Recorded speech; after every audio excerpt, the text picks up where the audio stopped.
Hello everybody, welcome back to Expedition Homestead. Today's episode is going to be all about soil. How we create the soil that we need in order to make sure that our plants are thriving and growing as well as possible.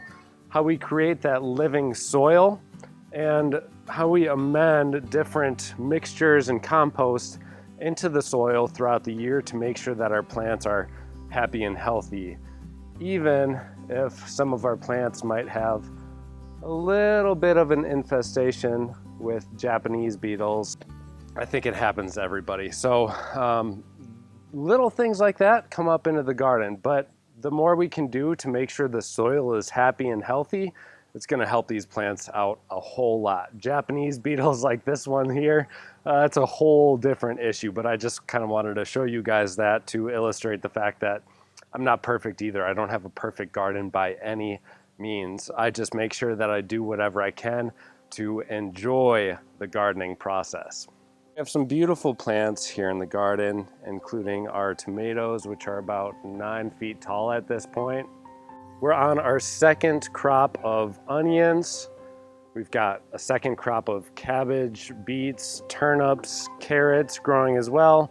If you don't know what plants you can grow in late summer and early fall, I put out a video on that last week. But yeah, a lot of great stuff growing here in the garden. One of the biggest reasons why our plants and crops are growing so well in the very first year is this stuff right here. You can see this is fungi just popping up all around our garden bed areas. This fungi is growing all around our garden beds, on the insides, on the outsides, underground, everywhere. And the reason why is that we took our raised garden beds and before we put soil in them, actually almost a whole year before we put soil in them, we put about 6 inches of wood chips down on the bottom. So those wood chips are degrading and being eaten up and consumed by the fungi. Now, if you don't really know what this is going to do in the garden, it's going to create a base mycorrhizal layer that is essentially going to be feeding our plants, feeding the roots, and transferring nutrients and moisture across the garden beds.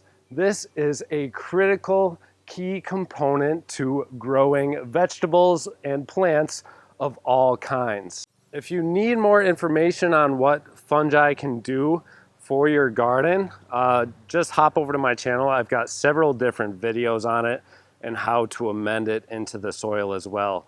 But I think this is a huge reason as to why we've gotten such a great harvest out of this garden already in its very first year.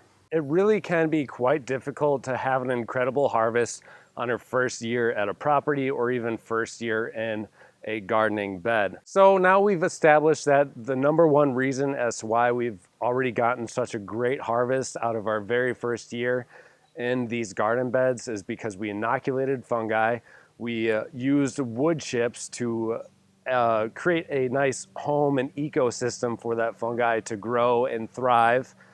We also put wood chips on the top of the soil as we grew our seedlings. Once they're about maybe 2 inches tall, I always put a nice layer of wood chips on top of the soil too, which not a lot of people do. This layer of wood chips that we put on top of the soil after we've got our seedlings growing is not so much for the fungi, but for soil retention.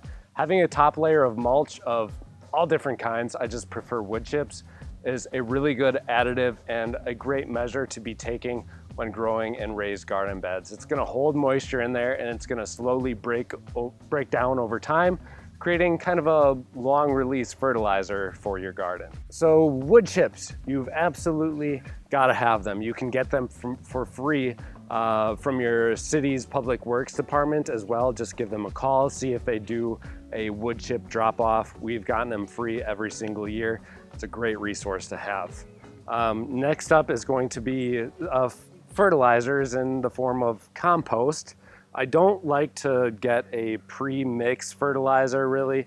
I prefer to just get an organic compost down, or coffee grounds also are really good. I just found out actually that if you go to Starbucks, they have these big bags of coffee grounds that are just ready to be put into the garden. It's awesome. So I will take those coffee grounds, sprinkle them all around the surface, and then I will use from our compost bin. We've got one of the bins that is basically more broken down wood chips. These are about a year old right now. And then we've got this container here, which holds all of our green matter, and then we throw in some cardboard and paper in there as the brown matter too. Basically all of this stuff is different cuttings from the weeds that grow around the garden and the yard. So this pretty much stays full all year round. Then down at the bottom is a great source of compost that I can throw onto the garden beds a few times each growing season. Now, the one plant that I would suggest maybe you guys try getting a pre-mixed fertilizer is going to be for your tomatoes, because those are pretty specific as far as what they want in order to thrive. So if you get a tomato fertilizer, I would say no problem with that, but most of your other plants that you're growing in your garden will be just fine with a compost mixture.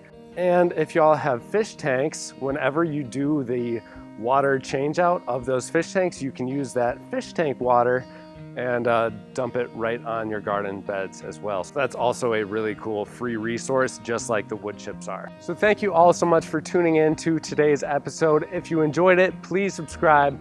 We've got a ton of gardening content coming out year round for you all. Happy gardening, and we'll see you in the next episode.